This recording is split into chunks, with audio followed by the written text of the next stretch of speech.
प्रति कैदी प्रति वर्ष अनुमानित रकम चाहिँ 1,35,000 खर्च हुँदो रहेछ। ठ्याक्कै एक वर्षमा कति खर्च हुँदो रहेछ भनेको यो 26,029 जनालाई कति खर्च हुँदो रहेछ त अल टुगेदर गर्दाखेरि चाहिँ 3,51,39,39,15,000 रुपियाँ चाहिँ खर्च हुँदो रहेछ। अनुमानित खर्च भनेको राज्यले अहिले कैदीबन्दीहरूलाई पाल्नको लागि मात्रै यति खर्च गरिरहेको छ भन्ने कुराको तथ्याङ्क हो। कैदीबन्दी कसका लागि कारागार बस्छन् त भन्ने प्रश्न पनि छ।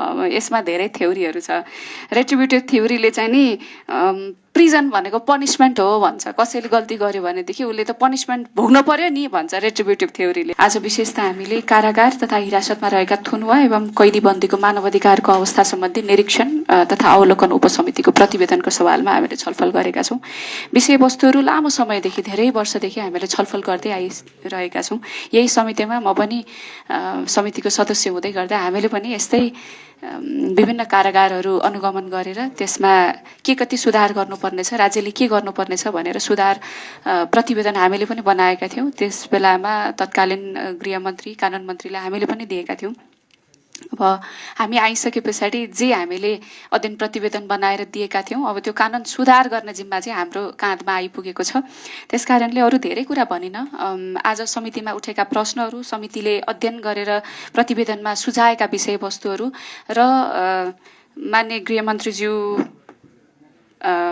को मन्त्रालयबाट फेरि एउटा अध्ययन पनि गरेको थियो। संयुक्त एउटा अध्ययन भएको थियो। कैदीबन्दीहरूलाई उत्पादनमूलक कार्यमा लगाउने र कारागार व्यवस्थापनको समग्र सुधार गर्न गठित अध्ययन समितिको प्रतिवेदन पनि हामीसँग छ। यो चाहिँ 2083 3/12 गते, धेरै भएको छैन, 1 महिना आसपास, 1.5 महिना भयो होला, यो प्रतिवेदन पनि आइसकेको छ। इन बिट्विन के भयो त भन्दाखेरि विगतका दिनहरूमा जे जति सुझावहरू आउँथे ती सुझावहरूलाई हामीले कानुन सुधार नगरिकन त कार्यान्वयन गर्नै सक्दैनौँ नि। त्यही भएर अबको बाटो कताबाट जाने भन्ने कुरा हामीले सोचि नै रहेका थियौँ। त्यसकै लागि हामी आफैले पनि एउटा अध्ययन गरेका थियौँ। गृह मन्त्रालयले त्यसलाई चाहिँ समन्वय गरेर सहजीकरण गरेर मजाले अध्ययन गरिसकेका छ। कारागार व्यवस्थापन विभागले यसको नेतृत्व गरेर र यहाँ पनि सुझावहरू आएका छन्। अब एक शब्दमा भन्दाखेरि चाहिँ कारागार ऐन 2079 मा आएको छ। समय सापेक्ष बनाउनको लागि भनेर त्यो ऐन आयो, तर अझै पनि समय सापेक्ष चाहिँ बनेन। अझै पनि धेरै विषयवस्तुहरू बाहिर छुटेका छन्। त्यसकारणले नसक्ने भन्ने चिज केही पनि छैन। हामीले सबै कुराहरू सक्छौँ भन्ने लाग्छ। सबैको समाजको हितमा हुने विषय सबैले चाहँदाखेरि सकिन्छ भन्ने लाग्छ। किनभने यो त दलीय विषय होइन, यो त गैर दलीय विषय हो। समाजलाई सुरक्षित बनाउने, शान्तिपूर्ण बनाउने काम त हामी सबैको साझा दायित्व हो।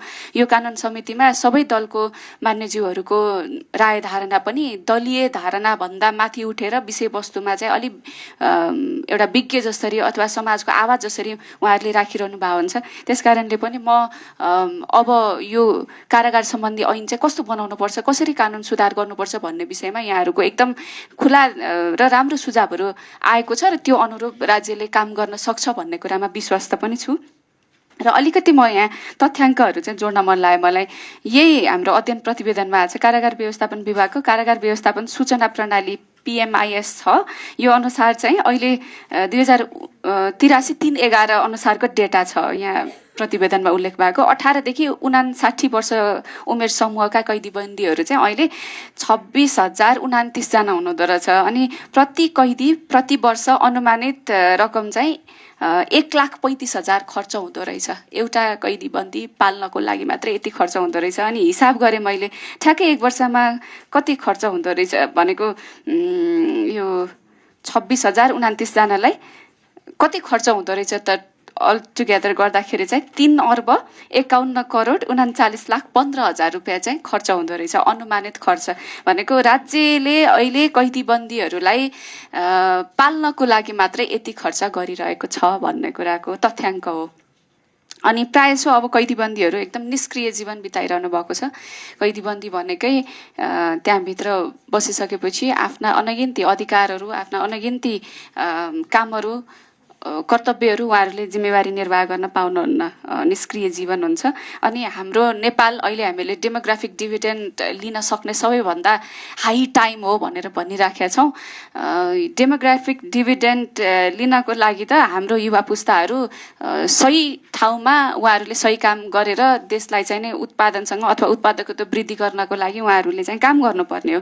तर यति धेरै मानिसहरू 26,000 मानिसहरू चाहिँ 18 देखि 59 वर्षका चाहिँ जेलमा हुने, कारागारमा हुने भन्ने विषय पक्कै पनि एउटा राज्यको लागि राम्रो सूचना होइन र हामी सही ठाउँमा जानुपर्ने छ भन्ने कुराको सङ्केत पनि यसले गर्दछ भन्ने मलाई लाग्छ। अब यो कैदीबन्दी कसका लागि कारागार बस्छन् त भन्ने प्रश्न पनि छ। अब यसमा धेरै थ्योरीहरू छ। रेट्रिब्युटिभ थ्योरीले चाहिँ नि प्रिजन भनेको पनिसमेन्ट हो भन्छ। कसैले गल्ती गर्यो भनेदेखि उसले त पनिसमेन्ट भोग्नु पर्यो नि भन्छ रेट्रिब्युटिभ थ्योरीले। डिटेरेन्ट थ्योरीले चाहिँ होइन यो त समाजको लागि हो, कैदीबन्दीहरू बाहिर निस्किँदाखेरि त समाजलाई नै थ्रेट हुन्छ नि, समाजलाई जोगाउनको लागि उनीहरूलाई थुन्ने हो भनेर भन्छ। प्रिभेन्टिभ थ्योरीले पनि त्यस्तै समाजलाई चाहिँ जोगाउनको लागि कैदीबन्दीहरूलाई थुन्नुपर्छ भनेर भन्छ। अर्को रिहेबिलिटेटिभ थ्योरी छ। यसले चाहिँ उनीहरूलाई सुधार गर्नुपर्छ, जसले अपराध गर्छ उनीहरूलाई सुधार गर्नुपर्छ, सुधार्नको लागि चाहिँ हामीले प्रिजनमा राख्ने हो भनेर भन्छ। तर रेट्रिब्युटिभ जस्टिसले चाहिँ के भन्छ भने प्रिजनले मात्रै चाहिँ सुध्रिँदैन है, हुँदैन है, समाज बदलिँदैन है भनेर भन्छ। भनेको अब कैदीबन्दीहरूलाई यदि हामीले समाजको अभिन्न अङ्ग हुन् र उनीहरूलाई चाहिँ समाज सुधार गरेर उनीहरूको योगदान चाहिँ समाज सुधार्ने कुरामा हुनुपर्छ भनेर हामीले सोध्छौँ भनेदेखि कैदीबन्दीहरूलाई सही ट्र्याकमा लैजानको लागि हामीले काम गर्नै पर्नेछ। जुन हाम्रो ऐन छ त्यो ऐनमा अहिले धेरै कुराहरू समेट्न सकिसकेको छैन। अघि मानिज्यूहरूले पनि कुरा उठाउनु भएको थियो, मेडिटेसनदेखि लिएर उहाँहरूको मानव अधिकारको कुराहरूदेखि लिएर उहाँहरूको इलम सिकाइको कुराहरूदेखि लिएर धेरै कुराहरू छन्। उहाँहरूको चाहिँ न्यायकै सवालमा पनि कति अवरोधहरू यहाँहरूले आफैले पनि पहिचान गर्नुभएको छ। पेशीहरू हुन्छ, पेशी भएको समयमा उपस्थित हुन पाएको नपाएको, आफ्नो मुद्दा कहाँ पुगेछ भन्ने कुरा थाहा पाएको नपाएको अनगिन्ती कुराहरू यहाँहरूले थाहा पाइसक्नु भएको छ।